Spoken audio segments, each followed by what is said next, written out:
Vous écoutez le podcast Devenir écrivain avec Johanna Vogel, épisode 186. Bienvenue sur Devenir écrivain, le podcast pour démarrer et réussir votre carrière d'écrivain. Et maintenant, retrouvez votre animatrice Johanna Vogel, coach de projets littéraires et formatrice.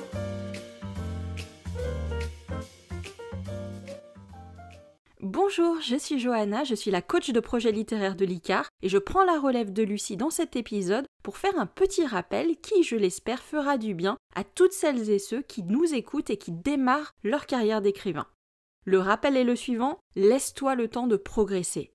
Dans le cadre de nos formations, donc je laisse la technique d'écriture à Lucie et à mes collègues auteurs pour me concentrer sur les blocages psychologiques qui nous ralentissent dans l'écriture ou dans la réalisation de nos projets. Et je viens tout juste de finir une session d'atelier avec la promo en cours, qui est la promo Prométhée, et je constate, comme à chaque promotion, qu'un certain nombre de personnes qui écrivent un roman pour la première fois ont cette impression que ce qu'elles sont capables de faire aujourd'hui, c'est la limite de ce qu'elles seront jamais capables de faire dans l'écriture. Soit elles ont le talent, soit c'est foutu. Soit elles ont déjà le style et le vocabulaire d'un auteur professionnel, soit elles ne sont pas capables d'écrire un roman intéressant. Soit elles ont toutes les idées au départ quand elles se lancent dans leur histoire, soit elles n'arriveront pas au bout. Soit elles arrivent à acquérir la méthode d'écriture, de la fameuse structuration du roman du premier coup avec le premier roman, soit c'est foutu pour la suite. C'est normal de vouloir que son premier roman soit déjà un bon roman, et un roman en état d'être publié. C'est vraiment un bon état d'esprit même, que de prendre ce projet au sérieux en se disant qu'on a une vraie chance de se faire publier et que même si ce n'était pas le cas, on aurait fait quelque chose qui nous plaît, dont on peut être fier et pour lequel on a fait le maximum qu'on pouvait faire à ce moment-là. Mais justement, le mot-clé de ma phrase, c'est « à ce moment-là ». N'oublie jamais que tes capacités d'écriture ne sont pas figées et heureusement, c'est en écrivant et en corrigeant ton texte que tu progresses. Que tu progresses dans ton français, dans la façon de faire tes phrases, dans la précision de ton vocabulaire, dans la structuration de ton roman aussi. Même quand tu bosses avec une méthode d'écriture que tu as étudiée préalablement, comme c'est le cas de nos élèves, il te faut peut-être plusieurs essais pour trouver ce qui marche pour toi avec la méthode d'écriture et même pour la comprendre. Et il y a toujours des modifications à faire en bout de course. Il faut que tu reprennes des scènes, que tu en enlèves, que tu en rajoutes pour améliorer l'équilibre de ton action. Non seulement tu vas améliorer ton texte à la phase de correction tout seul, par toi-même, mais tu vas faire ensuite appel à des bêta-lecteurs. Tu vas bénéficier de regards extérieurs sur ton texte qui vont être des aides précieuses pour que tu progresses. Tu ne progresses jamais tout seul en vase clos. Bref, rien qu'au cours de l'écriture d'un seul roman, tu vas évoluer et tu vas améliorer ton texte. J'utilise toujours une comparaison qui vaut ce qu'elle vaut, qui est celle du gâteau à étages. Tu sais, le bon gros gâteau américain avec plein de couches différentes, l'écriture de ton roman, c'est comme un gâteau à étages. Que tu bosses avec un plan détaillé ou pas, à un moment, tu as une phase de préparation, de travail préparatoire, plus ou moins longue, et ensuite tu as une grosse étape de premier jet, puis une grosse étape de relecture-correction.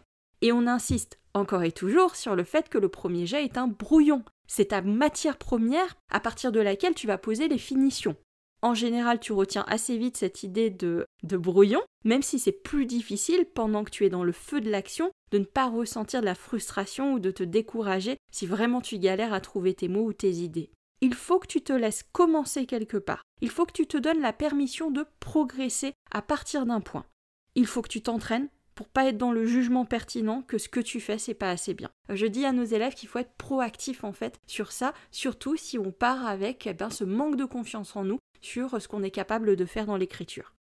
Peut-être que tu écris déjà des histoires depuis tes 12 ans et que tu as déjà un style affirmé et que il sera surtout question pour toi de comprendre la structure d'un roman. Comment est-ce que tu répartis ton action, comment est-ce que tu muscles un petit peu ta tension dans ton roman, dans tes rebondissements, etc. Ou peut-être de nettoyer quelques tics de langage si je suis sur le registre de la langue. Mais peut-être que tu n'écris pas depuis tout ce temps. Peut-être qu'il y a encore 3 mois, tu n'avais même pas d'idée de ton histoire et que tu n'as pas un vocabulaire ultra développé parce que tu n'as pas eu cette habitude d'écriture ou que, par exemple, ça fait vraiment pas longtemps que tu t'es mis à la lecture. Bref, peut-être que tu pars de plus loin et je te dis bravo parce que tu te lances enfin en fait. Tu commences cette aventure de créer avec tes mots et que comme toute aventure, il y a un point de départ. Il te faudra peut-être écrire 2, 3 romans avant que ton écriture devienne fluide et que tu intègres bien la méthodologie d'écriture d'un roman. Et ce n'est pas grave, c'est normal même. Oui, il y a des auteurs, et un certain nombre, dont le premier roman est déjà au niveau d'exigence des éditeurs. Ils doivent être des exemples pour toi, c'est des exemples que ça reste possible, mais il ne faudrait pas que tu te donnes l'impression que c'est le standard des auteurs et que seuls les auteurs dont le premier livre est tout de suite au top niveau méritent de devenir écrivains et ont assez de talent inné pour être écrivains. Il y a plus d'auteurs dont le premier roman publié n'est pas le premier roman qu'ils écrivent. Il y a plus d'auteurs qui ont déjà une grande pratique amateur de l'écriture au moment où ils signent leur premier contrat d'édition. Je veux vraiment que tu te rendes compte que la carrière d'un écrivain ne s'arrête pas au premier roman qu'il écrit, au contraire, elle démarre avec ce roman, et qu'il soit publié ou pas, c'est là que tout part. Il y a de multiples raisons qui feraient qu'un éditeur refuse un roman, et j'aimerais revenir dessus parce que beaucoup de ces raisons, plus que tu ne le penses en tout cas, n'ont rien à voir avec ton roman, et ont plus à voir ou presque tout à voir avec les finances de la maison d'édition et son orientation documentaire pour l'année. Les éditeurs ont un budget contraint, ils ne peuvent pas accepter tous les projets, donc ils vont se concentrer sur les projets qui rentrent parfaitement dans leur ligne éditoriale, qui sont dans les genres littéraires qu'ils publient, donc les projets dont ils savent qu'ils vont plaire à leurs lecteurs et qu'ils peuvent vendre facilement. Ceci dans la limite du nombre d'auteurs qu'ils peuvent publier une même année, selon le budget dont ils disposent et la taille de leur équipe. N'oublie pas que l'éditeur, il engage de l'argent quand il fait fructifier son entreprise et qu'il prend un risque financier quand il choisit un auteur, d'autant plus si c'est un primo-auteur parce qu'il n'a pas de chiffre passé des ventes de cette personne pour avoir un minimum de sécurité et se dire bon, s'il a vendu tant sur son dernier roman, il y a des chances que j'arrive à faire au moins autant avec un nouveau texte de cet auteur. Dans son choix, il va prendre en considération les œuvres et les styles des auteurs qui publient déjà dans sa maison et ceux qu'il vient de signer pour l'année pour deux possibilités différentes. Soit pour se concentrer justement avec des auteurs qui ressemblent au pool d'auteurs qu'il a déjà, voilà, des auteurs dont il sait qu'il peut facilement proposer leurs textes à son lectorat, soit au contraire pour se diversifier et pour diversifier les thèmes qu'il propose. Par exemple, s'il a déjà signé un texte qui parle de vampires qui brillent au soleil cette année, eh bien, il y a de grandes chances qu'il ne signe pas un deuxième texte avec des thèmes similaires ou des personnages similaires. Quand tu soumets à un éditeur, tu lui envoies un dossier de soumission. Ou, en tout cas, s'il te demande de lui proposer les romans d'une certaine façon sur son site web, eh bien, tu lui proposes de la façon dont il te la demande. Il se peut que le problème ne vienne pas de ton roman, mais de la façon dont tu lui présentes. Et que tu n'as pas su mettre en avant ce qui compte pour l'éditeur et retenir son attention. Ça aussi, des fois, l'éditeur, il n'arrive même pas jusqu'à la lecture de ton roman. Malheureusement, bien évidemment, j'entends que c'est assez démotivant d'entendre ça, mais ça peut arriver. Et en dernier lieu, si tu as passé ces premiers critères, après avoir lu les éléments de ta candidature, là, il va lire le début de ton manuscrit. Tu sais à quel point les premières pages sont importantes. Tu sais aussi qu'il y a une part de subjectivité qui existe. Les éditeurs sont des professionnels, mais c'est impossible de se départir d'une certaine subjectivité liée à ses goûts, à ses attentes personnelles et à sa compréhension personnelle de ce que pourraient aimer ses lecteurs. Mais heureusement pour nous, il y a une part d'objectivité qui fait dire à l'éditeur que ce roman, il est au niveau, que c'est un bon roman dans le sens qu'il est déjà de qualité professionnelle. Et évidemment, il va se concentrer sur ces romans-là. Pourquoi ? Parce que c'est les romans où il sait que ça sera facile pour lui de retravailler avec l'auteur pour avoir un texte qui est au niveau d'être publié par sa maison d'édition.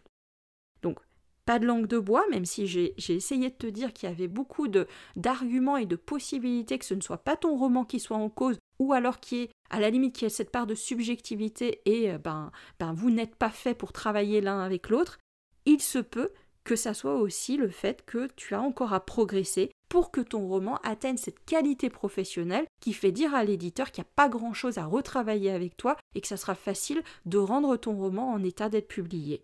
Ça, par exemple, c'est si tu arrives à avoir un retour d'éditeur qui est négatif, mais où il t'explique pourquoi il est négatif et qu'il te dirait quelque chose comme écriture ou structure qui manque de maturité. Qu'est-ce que ça veut dire que ça manque de maturité ? Ça veut dire qu'il faut que tu continues à bosser, en fait, soit la façon dont tu structures ton roman, soit le travail de la langue, soit les deux.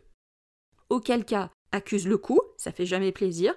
Pleure un bon coup, accuse le coup, mais répète-toi que ta progression, elle va arriver en fait, et que ta progression, elle peut être rapide. C'est pas l'affaire non plus que 10 ans doivent s'écouler pour que de ton premier roman, tu passes à une qualité d'écriture qui te permet de publier.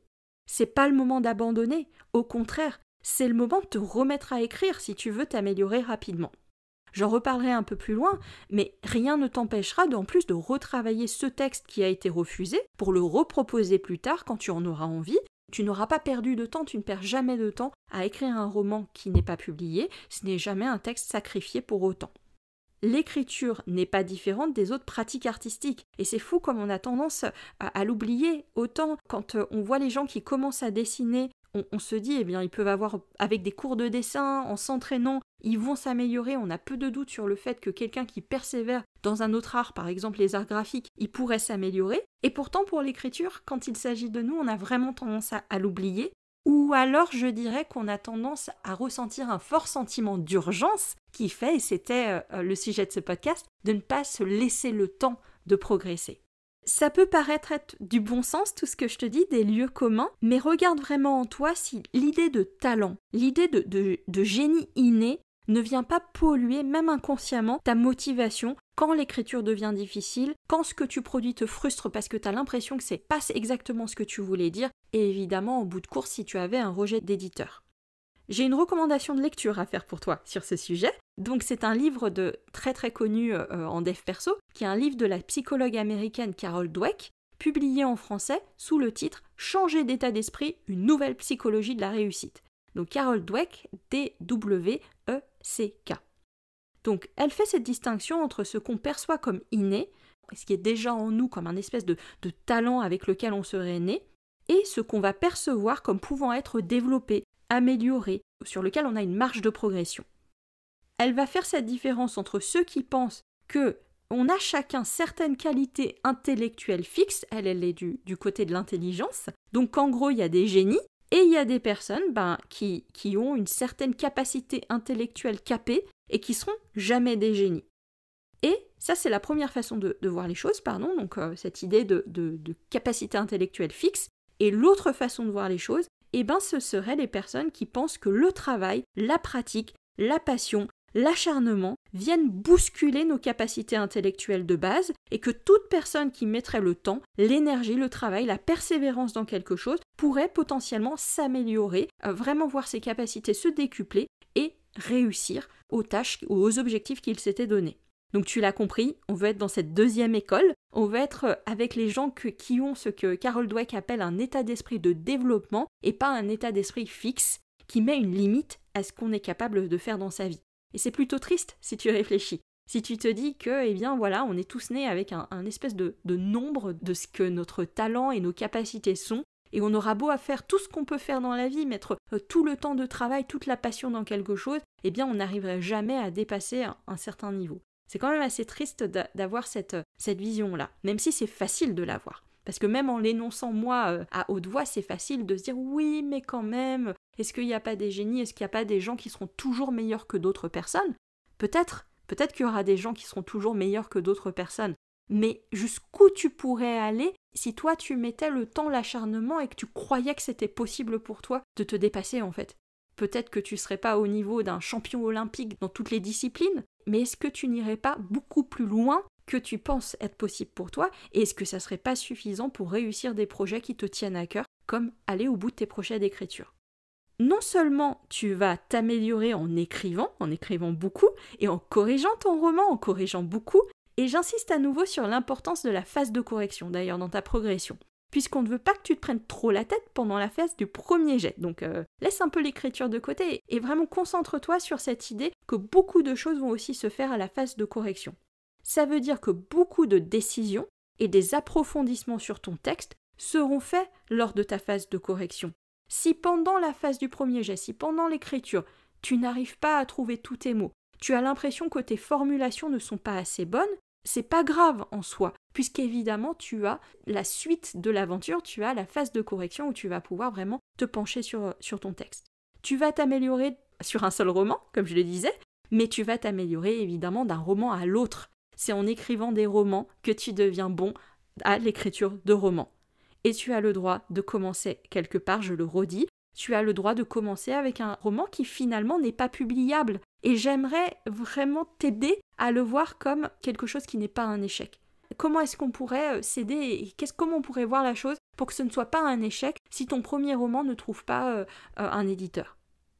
Eh bien, ce n'est pas un échec, par exemple, si tu prends du plaisir à écrire cette histoire, que tu crois vraiment, que tu es persuadé que ce sera jamais la seule chose qui fait que ça vaille le coup d'écrire ton histoire. De la même façon qu'il faut que tu prennes du plaisir à dessiner si tu veux t'améliorer en dessin, peu importe si tes premiers dessins ou même tes premières productions ne sont pas exposables dans une galerie, il faut que tu prennes du plaisir à écrire. Le fait d'écrire en lui-même, l'acte d'écrire ton histoire en lui-même, doit être quelque chose qui te motive, qui te fait continuer. Et pour ça, il faut que ton histoire te plaise, il faut que tu aies envie de bouger tes personnages, de les faire bouger dans ton histoire et qu'ils vivent cette aventure. Cette histoire va venir étoffer le portfolio de tes histoires que toi, tu reliras avec plaisir ou en tout cas avec émotion, les histoires qui auront compté pour toi parce que tu auras eu envie de l'écrire, quoi. De la même façon, ce n'est pas un échec dans la mesure où ton histoire n'est pas gâchée si jamais elle n'est pas publiée dans la foulée de son écriture. Une des peurs récurrentes des élèves de l'ICAR, c'est de ne pas être assez bons pour leur histoire, de la gâcher en quelque sorte. Que s'ils avaient attendu d'être meilleurs en écriture, eh ben ça aurait plus valu le coup d'écrire cette histoire à ce moment-là, quand ils étaient meilleurs, parce que ils tiennent tellement à leur histoire qu'ils ont peur de ne pas lui rendre justice.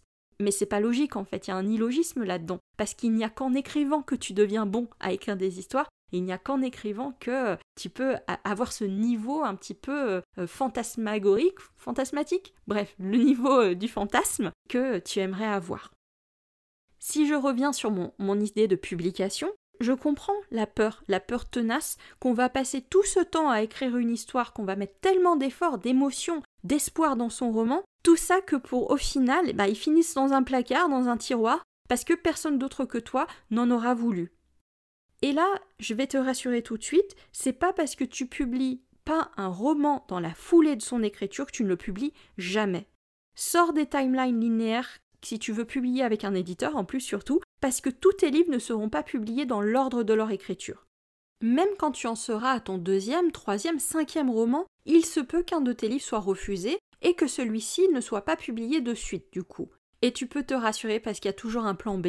Si tu n'as pas pu être publié parce que ton livre n'était pas assez mature au moment où tu l'as écrit, ou parce que plus tard sur tes prochains romans, il n'est pas dans la ligne éditoriale de l'éditeur pour une raison ou une autre, pas d'inquiétude en fait. Il n'est pas sacrifié, il n'est pas perdu à jamais. Et tu peux te rassurer en fait, parce qu'il y a toujours un plan B. Si tu n'as pas pu publier parce que ton livre n'était pas assez mature au moment où tu l'as écrit, parce qu'il doit être repris et qu'aujourd'hui il est difficile pour toi de voir comment mieux faire avec ton niveau actuel, tu peux le reprendre plus tard. Rien ne dit qu'une fois que tu as fini un bouquin, tu ne peux plus jamais retravailler dessus. Tu n'auras peut-être pas envie dans les 2 mois, dans les 2 ans qu'ils suivent de le reprendre, ça c'est un risque en effet, mais si tu tiens vraiment à publier cette histoire, tu le feras. Et ton livre, qui est peut-être seulement bon aujourd'hui, sera bien meilleur à ce moment-là. De la même façon, si tu arrives à publier ton 2e, ton 3e roman, n'oublie pas qu'une fois que tu seras enfin chez un éditeur, que tu auras passé cette première porte, tu pourras après le solliciter pour lui proposer tes premiers romans ou lui demander son avis. Il sera beaucoup plus à même de te faire un vrai retour, par exemple, si tu n'en avais pas eu, si tu n'avais jamais bien compris ce qui t'était reproché avant. Il est possible de publier son tout premier roman. Je veux que ça reste dans le champ des possibles pour toi et pas que je te démotive avec cet épisode, ce n'est pas le but. Mais n'oublie pas non plus que les auteurs qui commencent leur carrière avec leur 2e, 3e, 4e roman sont nombreux. Et ça ne veut pas dire qu'ils ne feront jamais rien des romans antérieurs qu'ils ont écrits. Je suis une grande consommatrice de plateformes d'écriture et de lecture gratuites, et je te rappelle que si tu veux publier tes textes, si tu veux qu'ils soient présentés au public, il y a toujours des solutions pour le faire, peu importe ce que te réserve l'avenir dans la publication. En conclusion, donne-toi le temps. Donc je suis convaincue que tu peux gagner beaucoup de temps et beaucoup de points d'expérience avec une bonne formation, forcément, mais ne pense pas que tu dois avoir assimilé tout ce que tu apprends du premier coup, tu assimileras les choses par la pratique. Ne pense pas que tu écriras qu'un seul roman dans ta vie et que du coup tu n'as pas le droit à l'erreur, tu ne peux pas te tromper. Et même si tu devais écrire un seul roman dans ta vie, ça va se faire en plusieurs couches, ça va se faire avec le concours de personnes qui vont t'aider à progresser. Laisse-toi commencer quelque part, et on s'en fout si tu commences de très bas par rapport à tes copains ou tes copines, et que ça te frustre en te donnant l'impression que pour eux c'est plus facile. rassure-toi sur le fait que toi aussi tu vas progresser. Tes auteurs préférés ont écrit des dizaines de romans avant que ça devienne facile, avant que leur style soit affirmé et parfois avant qu'ils soient publiés. C'est pour ça que tu dois développer ta passion pour l'écriture, ton goût pour tes histoires, au-delà de toute notion de niveau d'écriture ou de tout projet de publication. Je vais te conseiller de bien t'entourer. Entoure-toi d'amis avec qui tu peux partager tes histoires, et ça encore une fois, peu importe ton niveau, des personnes qui vont apprécier de découvrir ce que tu fais et qui vont s'enthousiasmer de tes idées et de tes personnages. De cette manière, publication ou pas, tu auras déjà l'impression de partager ton travail et qu'il a une valeur auprès de lecteurs en dehors de toi. Et entoure-toi de bons bêta-lecteurs, entoure-toi de bêta-lecteurs de confiance. C'est en lisant beaucoup que tu vas améliorer ton français, c'est en écrivant beaucoup, et tu l'as compris, c'est en corrigeant que tu vas améliorer tes textes. Et à cette étape de correction, tu as besoin de retour, c'est comme ça que ça marche, tu as besoin de ces bêta-lecteurs. Voilà, j'espère ne pas t'avoir trop démotivé, encore une fois, c'était vraiment pas le but de cet épisode, et il n'y a pas de raison que tu n'aies pas le niveau pour publier ton premier roman avec une bonne méthode d'écriture et de correction. Mais mon but c'était de te tranquilliser, de t'aider à mener ton projet avec le plus d'excitation et le plus de plaisir, peu importe l'issue possible. Tu vas dézoomer en dehors de ce que tu peux faire aujourd'hui pour regarder le chemin parcouru et tu vas pouvoir être très très fier de toi si tu fais ce dézoomage, si tu regardes déjà comment tu as progressé depuis le début. Comme toujours, n'hésite pas à rejoindre notre newsletter sur notre site licar.fr pour tous les conseils d'écriture et de publication de la seule, l'unique Lucie Castel. Le site a changé d'hébergeur, on a eu des petits problèmes de migration qui sont encore en train d'être réglés, mais tu peux quand même dès à présent aller sur licar.fr pour t'inscrire à notre liste de diffusion. Je te remercie pour ce moment passé ensemble et je te dis à très bientôt. Si tu veux apprendre à écrire un roman de qualité professionnelle et séduire les éditeurs, si tu veux qu'une équipe complète de professionnels t'accompagne dans ce projet, tu dois rejoindre Devenir écrivain, projet best-seller. C'est la formation la plus complète et individualisée pour t'aider à concrétiser ton rêve d'écriture. Inscris-toi sur licar.fr/formation, licares.fr/formation pour avoir toutes les informations. Beaucoup de nos anciens stagiaires réalisent actuellement leur rêve d'être écrivain professionnel, alors toi aussi, rejoins-les sur licar.fr/formation.